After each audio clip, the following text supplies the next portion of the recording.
bicara di acara pagi hari ini, dan teman-teman Magatrika serta mungkin ada yang pasca sarjana juga.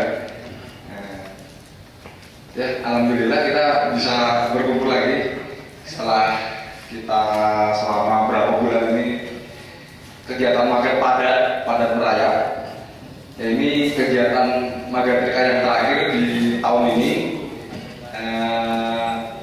Semoga acara hari ini memberikan banyak manfaat ya buat kita, terutama mungkin yang 2010 dan 2011 kan juga menjelang berakhirnya masa studinya. Mungkin harapan saya itu, terus semoga kegiatan hari ini lancar, dan saya ucapkan sekali lagi terima kasih kepada teman-teman semua yang hadir hari ini. Oke, cukup sekian. Wassalamualaikum warahmatullahi wabarakatuh. Nah, makanya saya menyampaikan itu supaya kita bisa sama-sama belajar dengan mudah.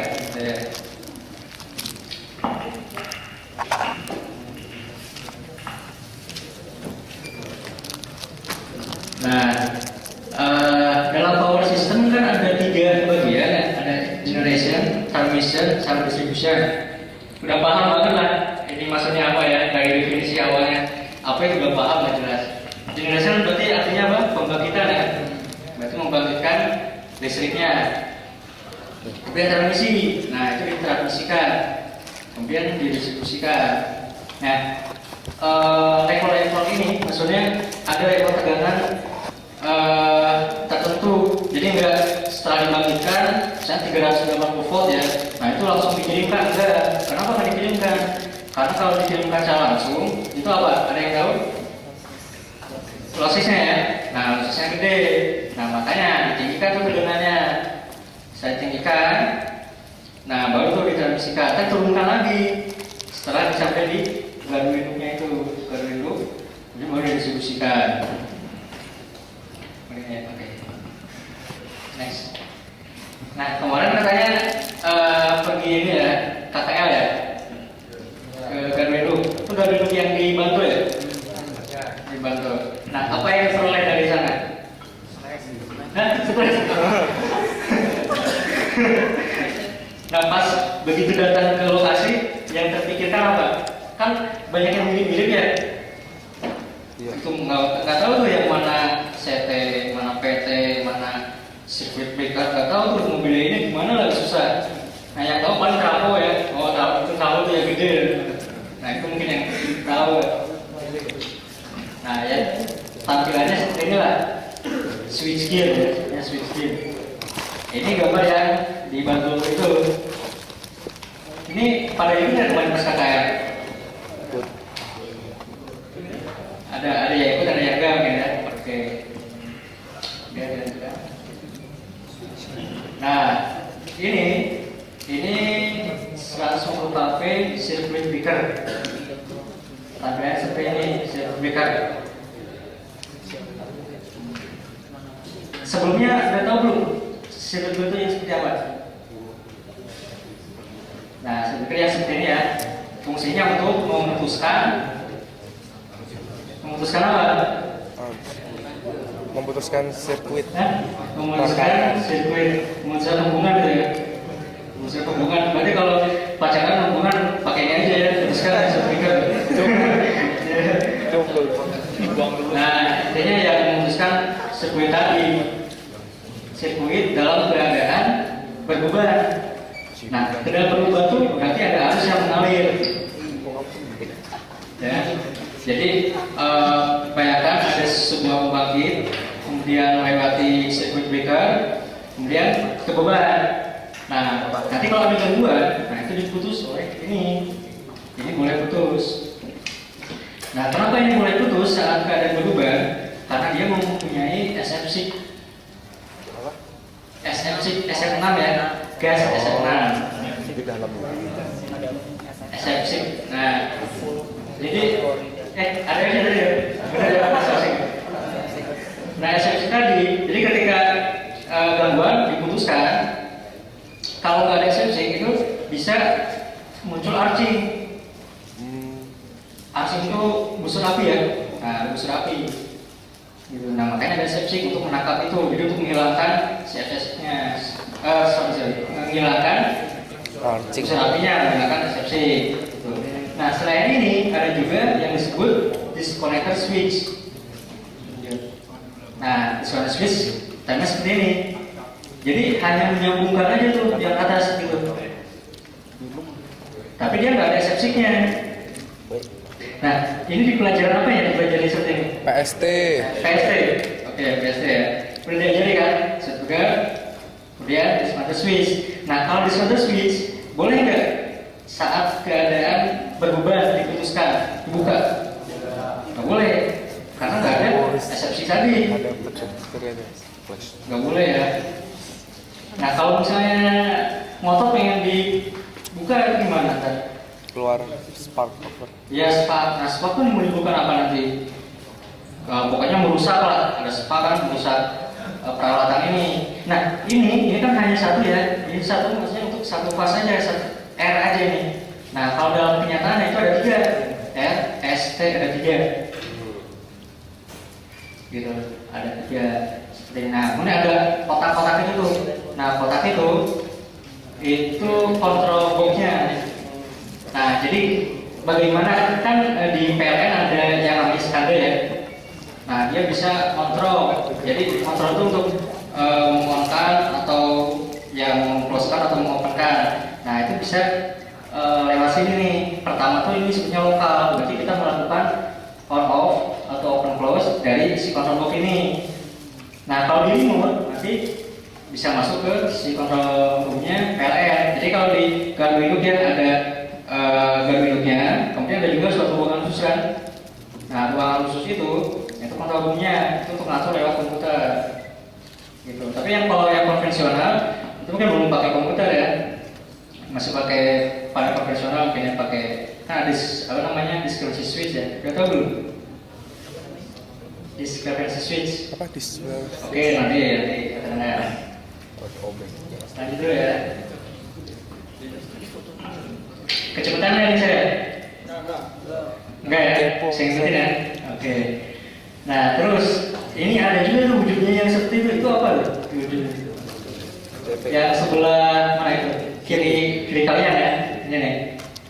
CT. CT atau PT? CT. Hah? CT. CT? CT. Yang benar? Tahu dari mana kalau CT? Satu sang. Berarti prinsip dasar dulu nih kita balik prinsip dasar. Kalau CT itu harus dilangkai secara jadi ya. Jadi kalau VT berarti paralel ya. Nah, itu sebenarnya seri kan. Nah, dia masuk ada ini nggak ya VT?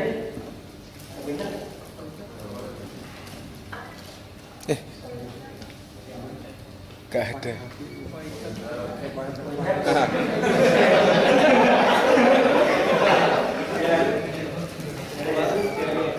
Nah, pokoknya ya itu tuh yang ada masukan, ada keluaran juga dari situ ya. Seri lah, yang seri. Ini apa? Seri. Kalau yang cuma nyantol doang, itu nyantol doang. Cepet, jangan. Nah, itu VT. VT yang kanan apa? Kenapa ada CT VT? Untuk pengukuran. Oke. Selain pengukuran juga apa lagi? Proteksi. Untuk proteksi. Proteksi ya, oke. Nah, kalau dalam pelajaran proteksi kita kan ada relay ya. Relay. Nah, relay itu bisa tahu ini kapan triup, kapan enggak ya. Itu dari setting tadi. Kalau misalnya diferensial, berarti settingnya ada 2 ya. Nah, itu untuk trafo misalnya itu ada 2 nanti. Untuk dia kan untuk area ya, unit. Nah, trafo, kemudian ada CT ya, gitu loh itu. Gitu. Oke, udah lah ya, bayangin dulu lah. Oh, bentuknya seperti itu. Jangan nggak bingung nanti ke gardu itu. Oh, ini saya taruh nih sana nih. Nah, gitu. Biar lanjut.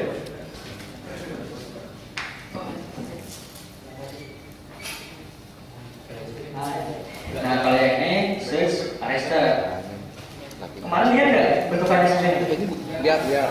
Lihat ya. Lihat. Ini tempatnya di mana nih? Deket trafo. Deket Di deket depan. deket trafo. Nah, ini fungsinya udah tahu kan? Ya. Tuh, memotong Arus surja. tegangan lebih. Surja tadi ya, surja. Ini menggunakan Kresta ini, stage Kresta. Pokoknya bentukannya seperti ini nih. Kita hafalin dulu bentukannya ya seperti ini. Ini berarti stage Kresta. Gitu. Ini enggak ini kan nggak pusing ya. Soalnya jam 2 nih kritis nih. Kalau kata penelitian kan jam 2 itu waktunya tidur. Nah ini malah waktunya belajar. Mati. Oke, lanjut ya.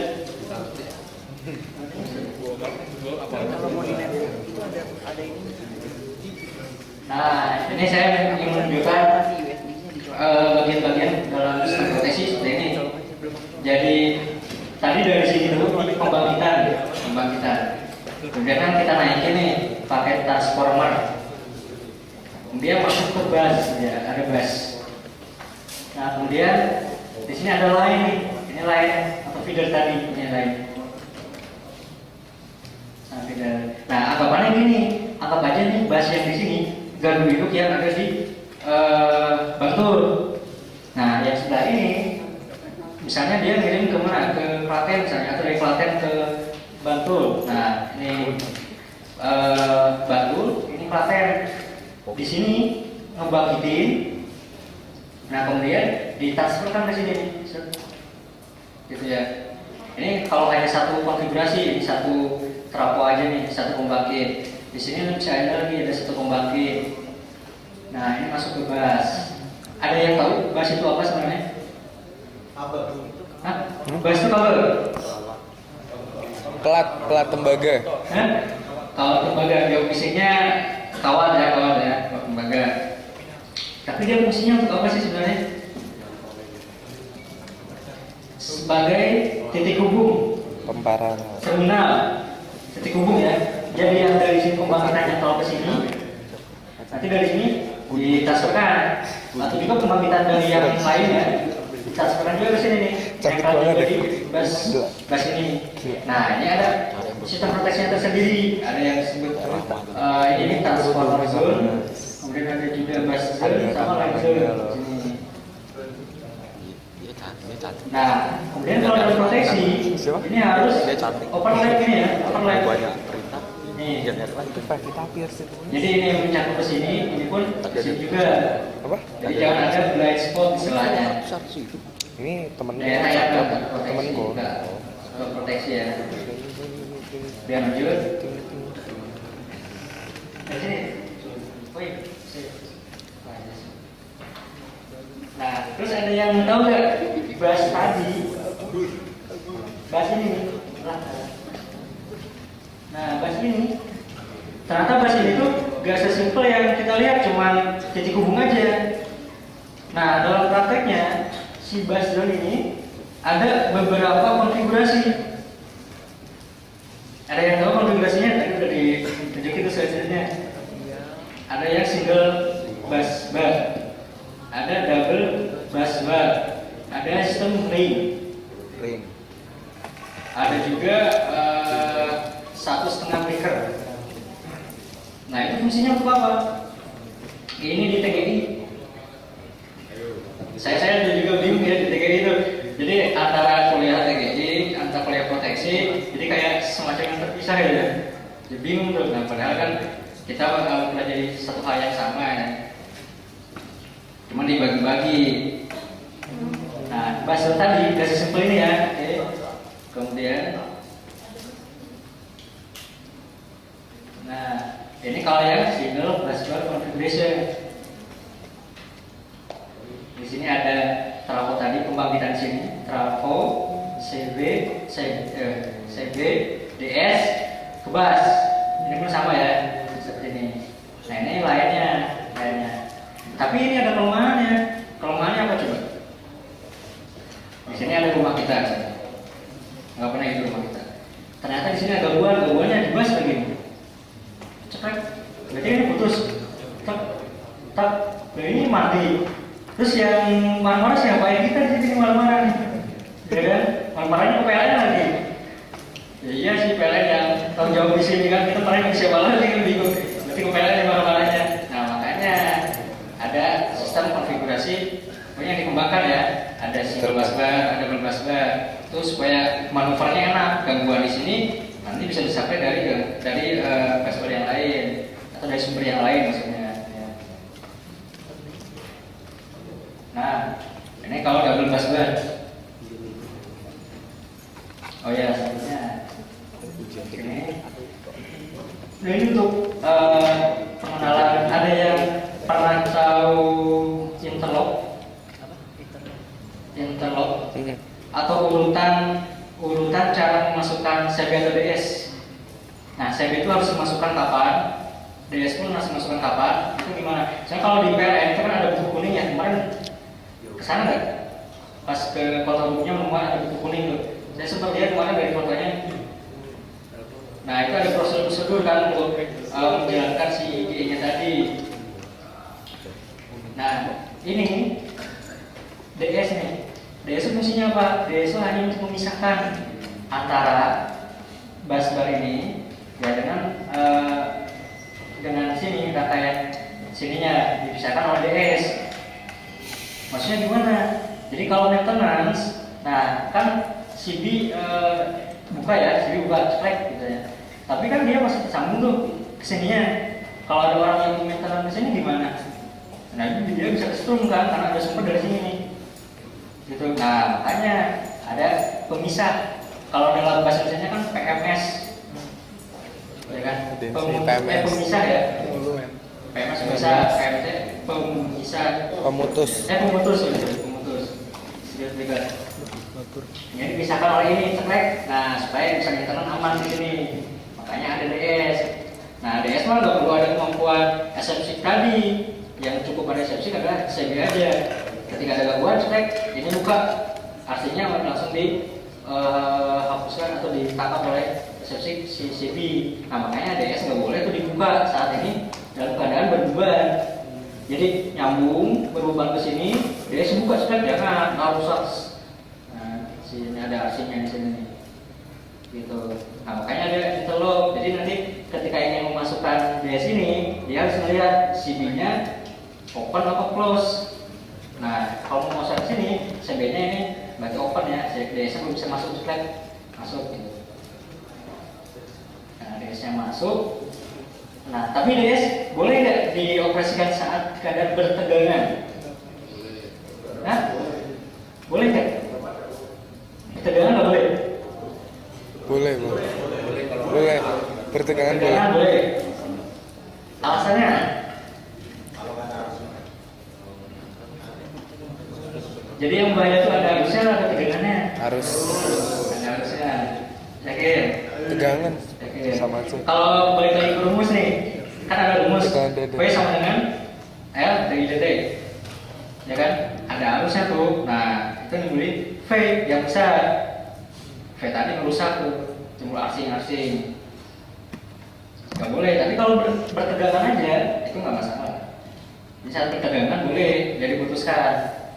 Jadi artinya gini, misalnya ini putus nih, ceklek. Nah dia kan bertegangan di sini nih, tegangan. Nah dia boleh, jadi ini dimasukkan. Tapi tetap sih operasinya pokoknya melihat CB ini buka, ceklek baru dia masukkan. Nah gitu. Ini gimana nih guys? Pakai itu bisa mas pakai pointer aja. Saya jadi lupa ini grogi ya. Lanjut ya. Nah, sekarang ini yang double busbar ya. Double busbar. Nah, untuk mengatasi tadi, jadi kalau menggunakan double busbar, bebasnya gini. Ini busnya ada dua. DS-nya pun ada dua nih, CB-nya satu. Ini DS juga, DS, CB gitu. Ini satu rumah kita ya. Rumah kita tetap harus, pokoknya rule-nya rumah kita harus terair listrik, nggak boleh mati Nah, itu aturan kita. Nah, PLN yang pikir gimana caranya kalau misalnya ada gangguan di sini nih. Ada gangguan di trafo, supply-nya mati, ini gimana caranya? Nah, misalnya gini, kita lihat, misalnya ini rumah kita ya. Kitanya banyak rumahnya di sini. Nah, rumah dia nyantol ke sini. Nah, kemudian lewat sini dia nyantol, wah ini bilang satu. Ini nyantol ke sini nih. Berarti dia di bus satu ini, anggapnya satu ini dua ya. Set. Nah, dia nyantol ke bus satu lagi di sini. Set. Dari sini. Nah, ketika ini gangguan, sini gimana? Nah, ini nanti bisa nyuplai. Jadi bisa dipindah kalau ini awalnya dari DS dari nyambung ke bus 2, dia bisa dipindah ke 1. Tapi nggak gitu kan? Tadi kan gangguannya di 1, berarti dia yang harus nyantol kedua tuh ini gitu. Ya kan? Ini kan gangguan tadi. Nah, makanya ini kan tetap di bagian 2. Nah, ini aja yang dipindah. Tadi nyantolnya dia ke 1, dia nanti nyantolnya ke 2. Supaya aman lagi nih dia ke sini. Karena ada konfigurasi seperti ini. Oke ya. Nah, terus ada kopler di sini, kopler. Ada yang tahu nggak kopler? Nyambungin ya. Pokoknya di proteksi itu ada proteksi kan generator, motor, ada gas, zone, trafo ya. Kemudian ada kopler. Tapi kan kita masih bingung tuh itu bagian yang terpisah ya, nggak tahu lah pokoknya. Nah, kopler itu ya seperti ini dia. Dia untuk nyambungin dua bus ini, tapi maksudnya seperti apa? Jadi sebenarnya manuver sistem untuk memindahkan dia asalnya nyambung ke 1 atau ke 2, gak hanya karena gangguan aja, bisa aja karena pasokannya berkurang. Misalnya di sini butuh gede, di sini cuma menyuplai ya kurang lah ini ya. Tetap dia ingin minta dari sini, misalnya di sini. Nah, kan tadi coba bayangin, ini close. Ini close, nyambung ya, close. Nah, kemudian ini close, berarti gini. Ini harus beda ya. Dia nyambungnya ke 1, nah ini yang nyambungnya ke 2 nih. Ini yang close, 2. Nah, ketika ini mau dipindahkan close-nya ke sini. Nah, syaratnya kan gimana tadi? DS itu kan nggak boleh dibuka saat si B-nya ini close. Nah, yang jadi masalah gimana dong caranya supaya si ini bisa nyambung? Ini kan tadi close, tapi ini pengen open, ini sekarang pengen nyambung. Caranya gimana? Ada yang tahu nggak caranya? Ada yang tahu nggak? Satu orang lah bicara, ya.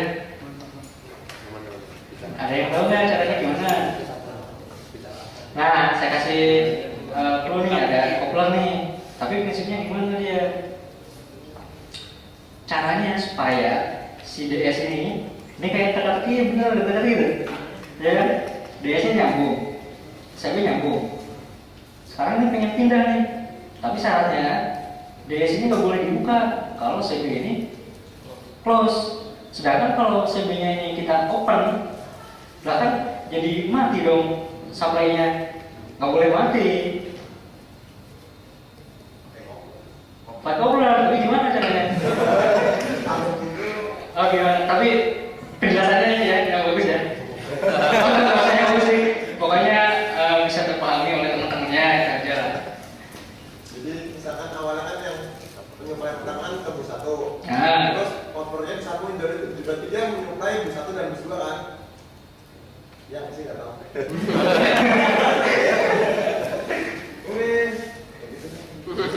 Jangan yang lain ya. Iya, lanjutin.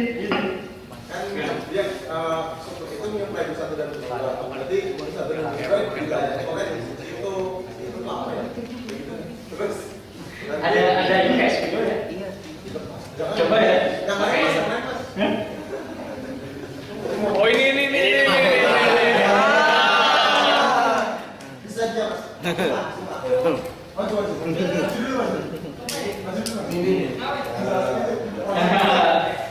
Ini ada spidol nih. Biar kebayang sama kita semua ya. Gimana caranya?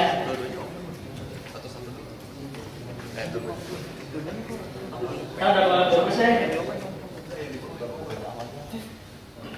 Sauki gimana Sauki?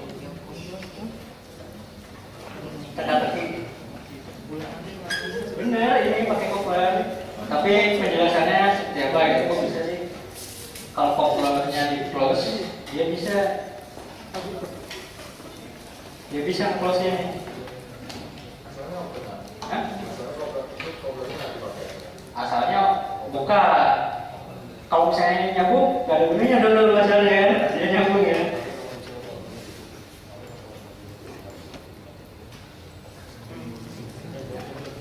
Nah, tapi intinya gini lah, ya penjelasannya. Tadi syaratnya DS bisa close tanpa beban ya. Tapi bertegangan boleh kan? Bertegangan. Tapi kalau tegangannya sama, jadi gini, kalau kita close, ceklek, berarti kan ini jadi sama ya. Tegangannya kan sama nih. Set, tegangannya sama juga nih. Berarti nggak masalah nih, saya closing ceklek. Nggak masalah karena. Nah setelah ini close, ini baru dibuka ceklek. Nah setelah ini buka, ini buka lagi. Jadi ini saat untuk kondisi transfer aja, jadi untuk manuver sistem. Gitu. Nah menggunakan gas coupler ini pun nanti ada prosesnya tersendiri, coupler. Jadi nanti masih bayar ya kalau misalnya pernah bilang proteksi coupler, oh coupler itu ya untuk itu tuh untuk nyambungin bus 1 sampai bus 2 untuk bisa manuver sistem, bisa pindahin sambungan ini dari bus 1 ke bus 2 tanpa memutuskan CB-nya ini. Gitu ya. Menggunakan coupler ini. Nah ini untuk interlock untuk pengamanan ya. Jadi ada urutan-urutan tertentu untuk memasukkan DS ini. Pokoknya DS bisa dimasukkan kalau segini open.